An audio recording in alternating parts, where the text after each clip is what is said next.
Hello everyone, welcome back to my YouTube channel. तपाईँहरूलाई स्वागत छ मेरो युट्युब च्यानलमा। आई होप तपाईँहरू पनि सन्चै हुनुहुन्छ होला। म पनि एकदमै सन्चै छु र लापा गाउँमा छु, यस्तो राम्रो हिमाल भएको ठाउँमा, हिमालको छेउमा। अनि तपाईँहरूलाई पनि मैले आज कता कता घुम्न जाँदैछु भनेर देखाउने छु। यति राम्रो राम्रो घरहरू हेर्नुहोस्, अहिलेसम्म देखेको थिएन। म चाहिँ स्वर्गमै आइपुगेको छु। स्वागत छ साथीहरू तपाईँहरूलाई मेरो गाउँमा। अब चाहिँ म गाउँहरू डुल्नेछु। मेरो पछाडि अनि अन्नपूर्ण बेस क्याम्प किन जानु पर्यो? यतै आउनुहोस् गाइज घुम्न, यति दामी हेर्नुहोस्।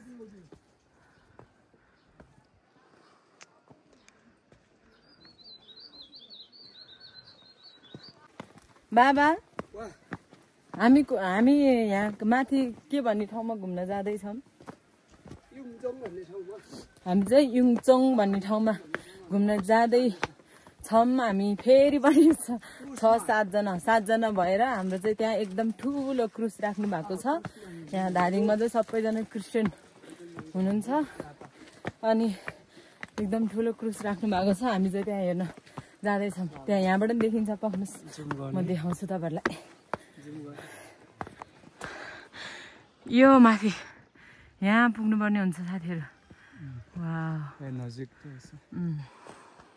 कहाँ नजिक हुनु? दाजु हाई भन्नुहोस् न। हेलो यसो गर्नु न, छिटो हाई भन्नुहोस् न। Hello, good. सबले सब्सक्राइब गरिदिनु होला। अरे ठिकै छ।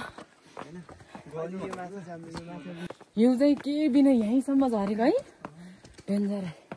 यता कतिको एक्साइटेड हुनुहुन्छ साथी? हेलो हजुर, कतिको एक्साइटेड हुनुहुन्छ तपाईँ?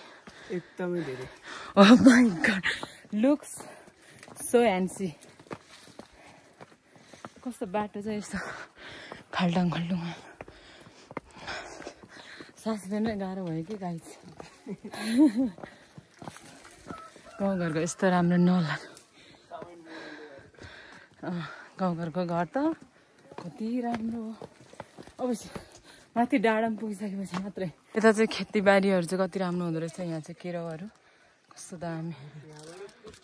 यहाँ चाहिँ मकै भर्खरै उम्रिँदै रहेछ, सानो सानो, कहिले ठुलो हुने भयो।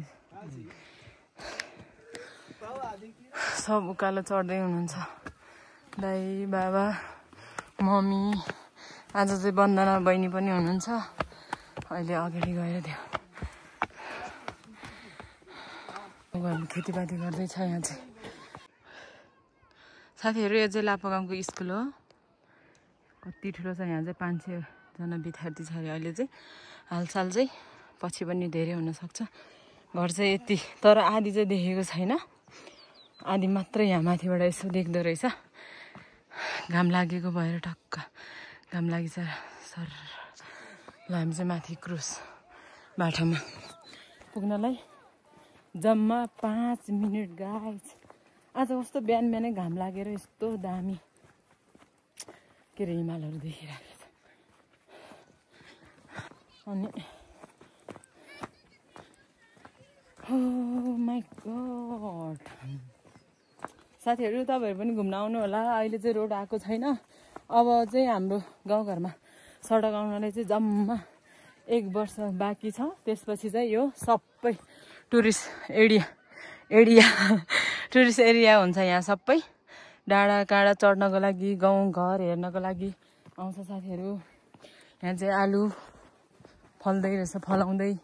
ए सबैजना माथि पुगिसक्नु भएछ हामीलाई छोडेर। दाई, वन्दना, बाबा, दाई सबैजना। ए उहाँ चाहिँ यता, म चाहिँ यता।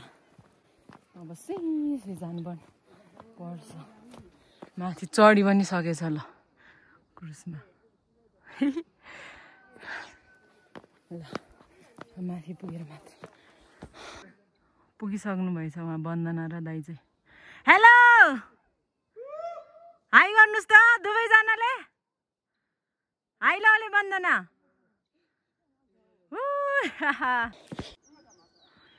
मम्मी नसकेर यहाँ दाइले तान्दै हुनुहुन्छ मम्मीलाई। अब बाबालाई बाबा चाहिँ सक्नुहुन्छ यतिको आँट चाहिँ छ है बाबासँग चाहिँ बाटो यस्तो छ कसरी जाने यहाँ झन् सजिलो छ अनि त्यता चाहिँ त्यस्तो गाह्रो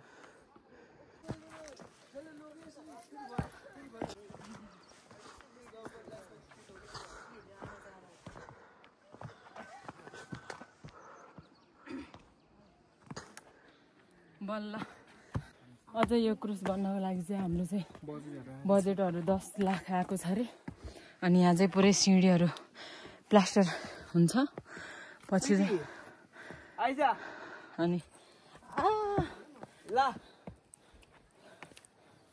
जाम है तपाईँहरू नि मसँग जाम यस्तो डेन्जर ठाउँमा राखिदिनु भएको छ कि खतरा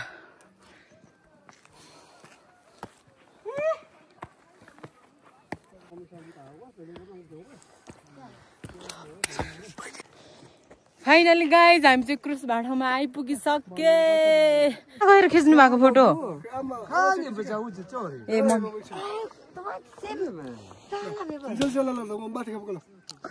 हे आमा डेन्जर हे म क्रुस देखाउँछु